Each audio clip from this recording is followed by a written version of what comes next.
The sun was blazing over Ibadan that afternoon, but the air around the cemetery felt cold. Amara Okoye stood in silence, her white headscarf blowing gently in the wind. Her husband Chike was gone just like that. 1 week ago they were laughing over breakfast. Now she was watching men cover his coffin with red earth. She didn't cry. Not because she wasn't broken inside, but because she could feel dozens of eyes on her, judging her. Behind her, Chike's family whispered among themselves.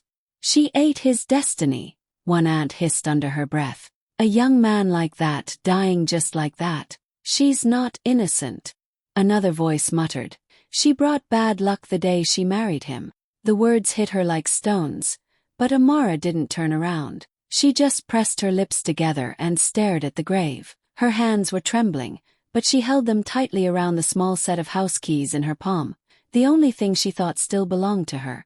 When the service ended, Chike's brothers didn't even look at her. They walked past her as if she were invisible. The priest gave her a soft pat on the shoulder, whispering, "Be strong, my daughter." She nodded politely, but inside her world was falling apart. That night, she sat alone on the bed she once shared with Chike. The silence was unbearable. His clothes still hung neatly in the wardrobe, his watch still on the table. She clutched his pillow, breathing in the last traces of his scent. "You promised we'd grow old together," she whispered into the darkness. But promises, like people, sometimes die too soon. Outside, thunder rolled. Inside, Amara wiped her tears and whispered to herself, "I'll be fine." She didn't know it yet, but that quiet promise would change her whole life. 3 days after the funeral, the house that once felt like home no longer welcomed Amara. She walked up the dusty path carrying a small bag, her eyes red from sleepless nights. The compound gate stood half open, and for a second she smiled softly, thinking maybe things would get better now that the mourning was over. But as soon as she reached the gate, Chike's eldest brother, Obinna, stepped out with a hard look in his eyes. "Where do you think you're going?" he asked sharply.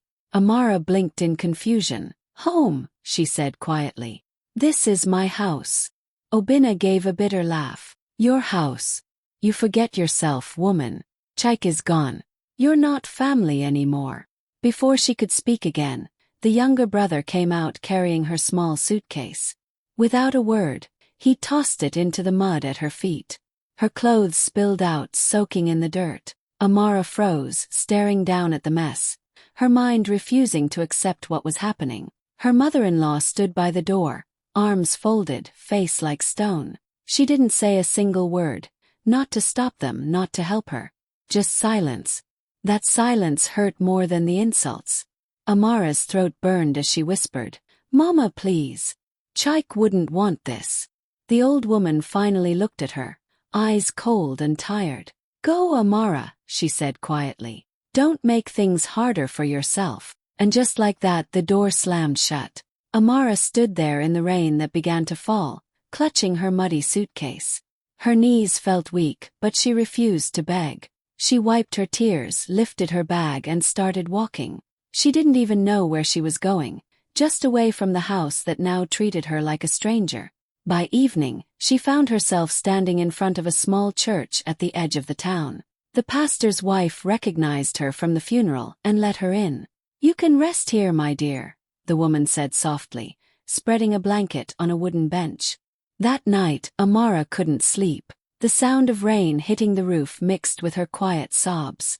Everything she owned, everything she had built with Chike, was gone in a blink. But even in her pain, something inside her refused to break completely. She looked up at the small cross on the wall and whispered, "God, they threw me out like I'm nothing, but you know I'm not nothing." Her eyes closed slowly, and for the first time since the burial, her mind began to plan, not out of anger, but out of quiet strength that no one could take away. The next morning, the sun slipped through the cracked windows of the church, lighting up the wooden benches where Amara had spent the night. Her back ached, her eyes swollen from crying, but she sat up slowly and whispered a small prayer under her breath. She didn't know what her next step would be, only that she couldn't give up now. Just as she was folding the blanket, she heard footsteps. It was Pastor Emmanuel, the kind man who had let her stay. He smiled gently, holding a brown envelope in his hands. "My daughter," he said softly. Before your husband passed, he gave me this. He said I should only give it to you if something ever happened to him. Amara froze. Her heart began to race. He left something for me, she whispered, barely believing it. Yes, the pastor said, placing the envelope carefully in her hands. He said it was important. Her fingers trembled as she broke the seal. Inside was a folded sheet of paper and another smaller envelope marked Unity Bank of Ibadan. She opened the letter first. Chaik's handwriting leapt off the page, firm and familiar. My love, if anything happens to me, go to Unity Bank. Ask for the account ending in 7631. Don't tell anyone until you're safe. Chaik. Amara's lips parted in shock. She read the lines again and again, her hands shaking harder each time. She pressed the paper to her chest and began to cry, not out of sadness but something deeper. Even in death, her husband was still trying to protect her. The pastor watched quietly, then asked gently, "Do you understand what it means?" Amara nodded slowly, wiping her tears. Chaik, he must have hidden something they don't know about. She held the sealed bank document up to the light. Her mind was spinning. Why would Chaik hide a bank account from his brothers? And why give her the key to it only after his death? The thought sent chills through her body. For the first time since the funeral, she felt a spark of hope. Maybe she wasn't as helpless as they thought. Maybe Chaik had already planned for this. She stood up, clutching the envelope close to her chest. "Thank you, Pastor," she said quietly. "You don't know what this means to me." He smiled kindly. "Go in peace, Amara. Whatever your husband left for you, it's for your protection." As she stepped out into the bright Ibadan morning, the city noise felt different, louder, alive, almost guiding her. She looked down at the words on the paper one more time. Unity Bank. Account ending in 7631. Her heart beat faster. She didn't have a home anymore, but she had something better. A clue, a promise, and a reason to fight back. The next morning, Amara borrowed a clean dress from the pastor's wife, a simple blue gown that smelled faintly of soap and hope. She brushed her hair, tied it neatly, and looked at herself in the cracked church mirror. Her face was tired, but her eyes were steady. She tucked Chaik's letter and the sealed bank envelope into her small handbag and whispered, "Guide me, Lord." The walk to Unity Bank in Ibadan felt longer than ever. People rushed past her, cars honked, life moved on. But inside, her heart pounded like a drum. Every step reminded her of what she had lost, but also of what she might still have left. When she reached the glass doors of the bank, she stopped for a moment, took a deep breath and walked in. The cool air and the sharp scent of disinfectant made her nervous. Behind the counter sat a middle-aged woman in a navy blue uniform, her name tag reading Mrs. Adesina. The woman looked up briefly, her expression polite but distant. "Good morning, Ma," Amara said softly, trying to sound calm. "I need to see someone about my late husband's account." The banker gave her a cautious look. "Do you have any documents or ID?" Amara nodded quickly and handed over the envelope Chaik had left and her national ID card. Mrs. Adesina examined them, her brow furrowing. She glanced at Amara again, perhaps wondering how this quiet, humble-looking woman could be linked to something serious. Slowly, she opened the sealed document. For a moment, the room was silent except for the faint hum of air conditioning. Then the banker's eyes widened. She looked up sharply at Amara. "Madam, are you Mrs. Amara Okoye, wife of Mr. Chaik Okoye of Okoye Agro Limited?" Amara hesitated. "Yes, that's my husband." "Why?" Mrs. Adesina took a deep breath. "Your husband made you the sole signatory to the company's main account." Amara blinked, confused. "Company account?" she repeated in disbelief. "You mean, the business?" "Yes," the banker replied, still staring at the document. "It's all here, properly signed and witnessed. You have full authority over the funds." For a second, the world went quiet around Amara. Her breath caught in her throat. She gripped the counter to steady herself. Chaik hadn't just left her money. He had given her control over the very business his brothers were running. Tears filled her eyes, but this time they were different, not of pain but of something like relief. She whispered under her breath, You knew they'd do this to me, didn't you, Chike? You planned ahead. Mrs. Adesina leaned forward gently. Madam, would you like to see the account details? Amara nodded slowly, her voice trembling. Yes, show me. As the computer screen lit up, Amara's reflection appeared faintly on the glass. No longer a broken widow, but a woman standing on the edge of something powerful. She didn't know it yet, but this was the moment her entire story began to turn. Amara sat across from the banker's desk, her hands trembling as Mrs. Adesina typed on the computer. The screen's glow reflected off the woman's glasses as she read through the files. Mrs. Okoye, she said carefully, your husband didn't just list you as a beneficiary, he made you a registered partner in Okoye Agro Limited. Amara's eyes widened. Partner, she repeated, almost whispering. But his brothers, they run the company now. They never told me anything. The banker looked up with sympathy. Maybe they didn't know. Or maybe they didn't want you to know. She turned the screen toward Amara and pointed to a document. See, here. This was signed and filed before his death. Your name is right beside his.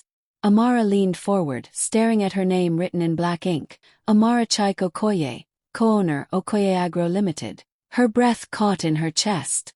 She remembered all those nights when Chike stayed up late doing paperwork. She had teased him for always keeping secrets, and he'd just smile and say, "You'll understand one day." Now she did. The banker clicked a few more times, her face growing serious. Madam, do you want to know the balance in the company account?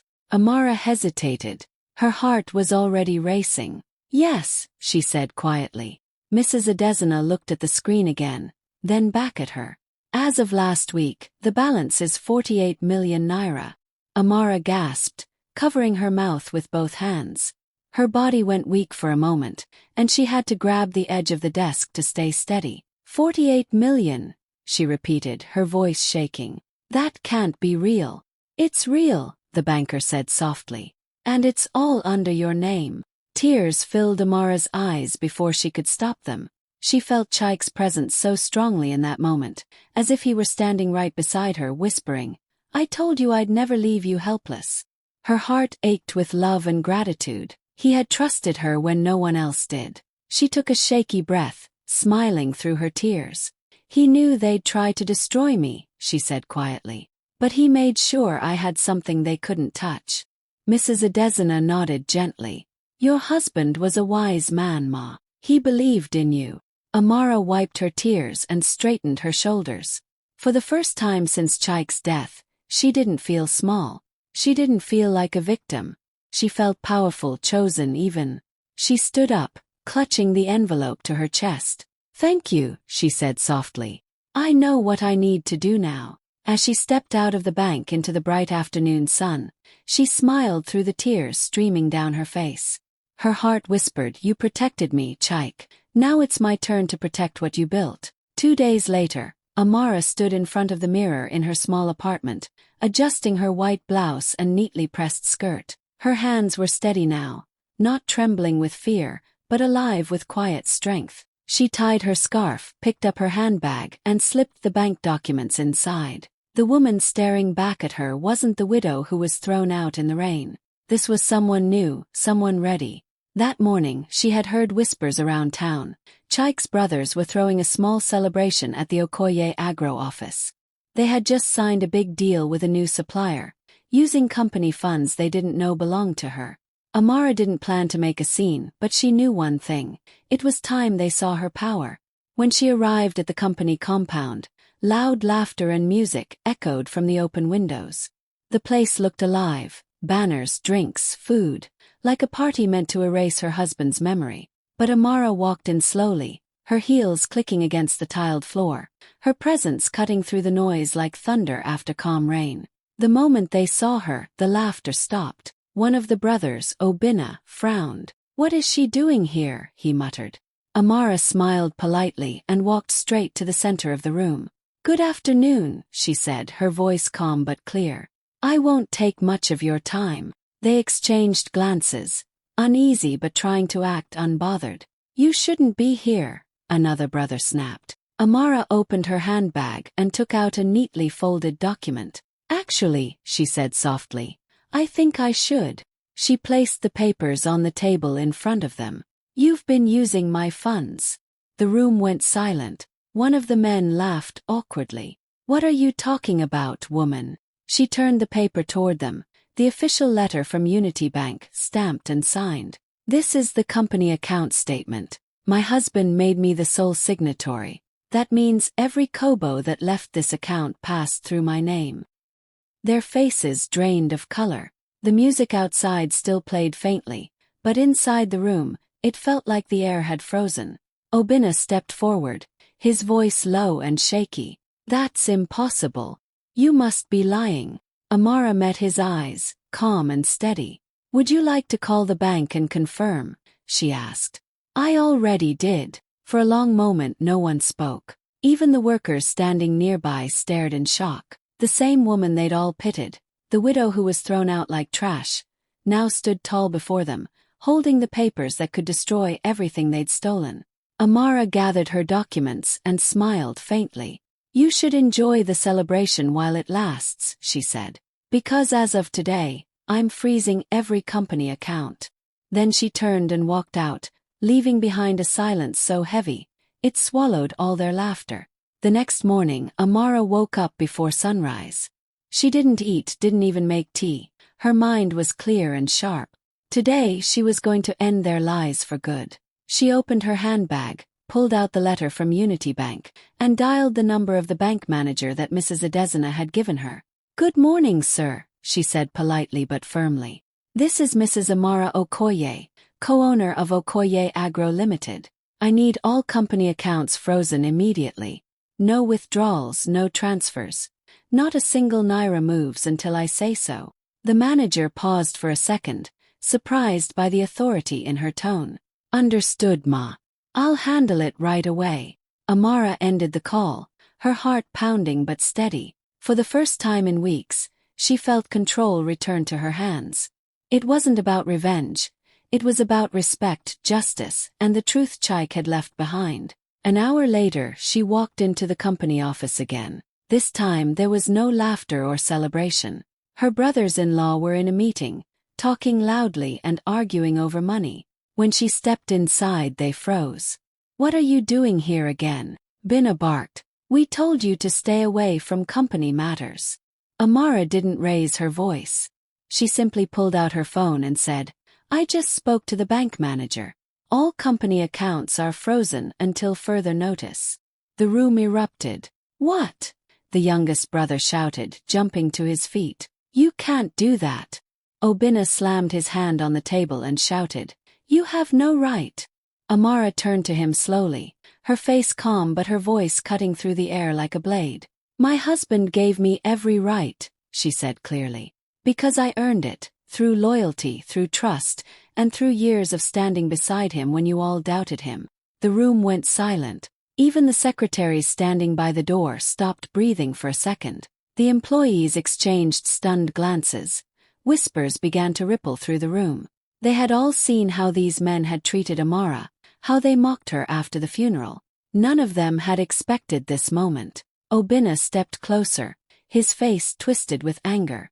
You think you can destroy this family, he hissed. Amara met his eyes and said quietly, I'm not destroying anything. I'm protecting what Chaik built.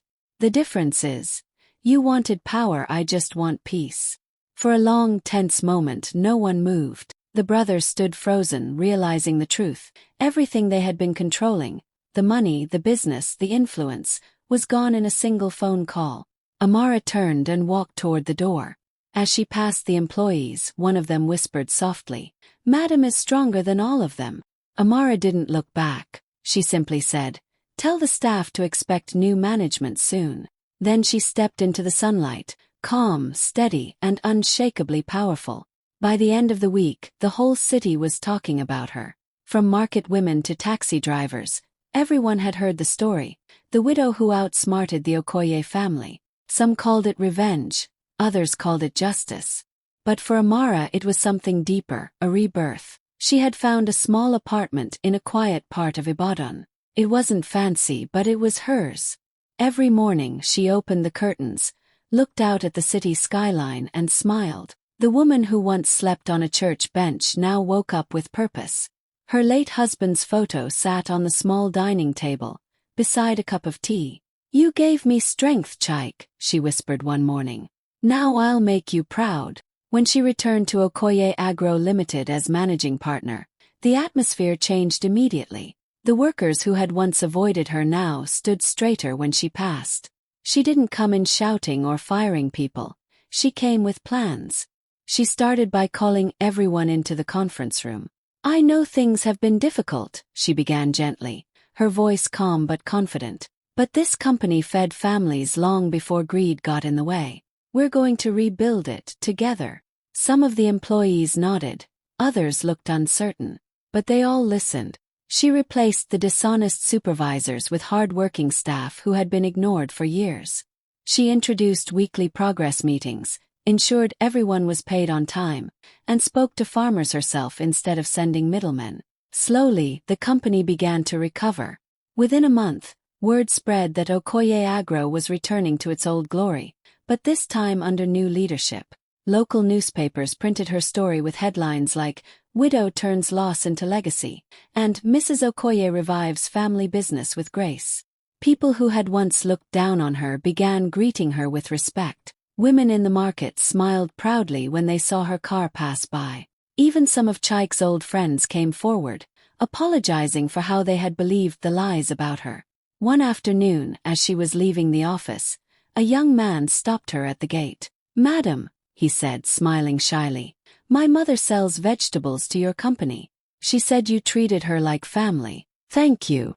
Amara smiled warmly. "Tell your mother we rise by lifting each other," she said before driving off. That night, as she stood on her balcony watching the city lights, she felt peace for the first time since Chaik's death. The pain hadn't disappeared, but it had transformed into strength. The world had once called her a weak widow. Now, she was the woman who rebuilt everything they tried to destroy. A few weeks later, just as Amara was settling into her new routine, she heard a soft knock at her apartment door. When she opened it, her mother-in-law stood there, smaller somehow, her eyes dull with shame. The same woman who once threw her out of the family home now looked lost, holding a small handbag like she didn't belong anywhere. For a moment, neither of them spoke. The silence was heavy, filled with memories of harsh words and long nights of tears. "Amara," the old woman said finally, her voice trembling, "I was blinded by grief. When my son died, I thought you took everything from me. I didn't see how much you were hurting too." Amara just looked at her, her eyes calm but unreadable. So many emotions battled inside her: anger, sadness, compassion. This was the woman who had watched her sleep in the rain, who had said cruel things when Amara had lost everything. But now, she just looked tired, fragile, human. After a long pause, Amara stepped aside and quietly said, "Come in." They sat at the small dining table, and Amara poured tea into 2 cups. The old woman's hands shook as she lifted hers. "You've built something good here," she whispered. "Your husband would be proud." Amara met her gaze. "Grief doesn't excuse cruelty," she said softly but firmly. The words hung in the air like truth too long ignored. Her mother-in-law's eyes filled with tears. "I know," she murmured, "and I'm sorry." For a few seconds, neither spoke again. The ticking of the wall clock was the only sound. Then Amara reached across the table and touched her hand gently. "I forgive you," she said. "Not because it didn't hurt, but because I refused to let pain control me anymore." Her mother-in-law broke down quietly, whispering thank you over and over. There were no hugs, no grand speeches, just 2 women who had lost the same man, finally sharing peace instead of bitterness. As they sipped their tea, the late afternoon sun streamed through the window, bathing the room in a warm golden glow. For the first time, Amara didn't feel like an outcast or a victim. She felt strong, free. And as the old woman smiled weakly through her tears, Amara realized something powerful. Forgiveness didn't make her weak. It made her unstoppable. Months passed, and Amara's life had changed completely. The small apartment, the quiet mornings, and the careful rebuilding of the company had all led to this day. The factory that Chaik had once loved, The place that had almost been lost to greed and lies, now stood proud again, bigger, brighter, and alive with workers who believed in her. She had renamed it Chaik and Amara Agro Works, a tribute to the love and trust that had carried her through the darkest days. The ribbon-cutting ceremony was simple but full of energy. Local journalists and farmers gathered, clapping and taking photos as Amara walked to the front, her white scarf tied neatly, her face glowing with quiet confidence. She held the scissors in her hand, her fingers steady, and looked at the crowd. "This factory is not just about business," she said softly, almost to herself. "It's about trust, loyalty, and protecting what is rightfully ours." She cut the ribbon, and the crowd cheered. Workers smiled, waving at her, and even some of the employees who had once whispered behind her back now nodded with respect. She felt a wave of emotion rise in her chest, pride, sadness, and gratitude all mixed together. Amara stepped to the side for a moment and whispered to the empty sky, "You protected me even in death, Chaik, and I honored your trust." Her eyes glistened with tears, but her smile was calm and strong. She wasn't the widow who had been thrown out. She wasn't the woman who had cried alone in the church. She was a leader, a protector, and a builder of her own destiny. As the cameras captured her face, the city seemed to pause for a moment. This was more than a victory over her family's cruelty. It was a statement to the world. Amara had taken her pain and turned it into power. She had turned loss into legacy. And standing there, surrounded by the hum of machines and the voices of her workers, she finally felt whole.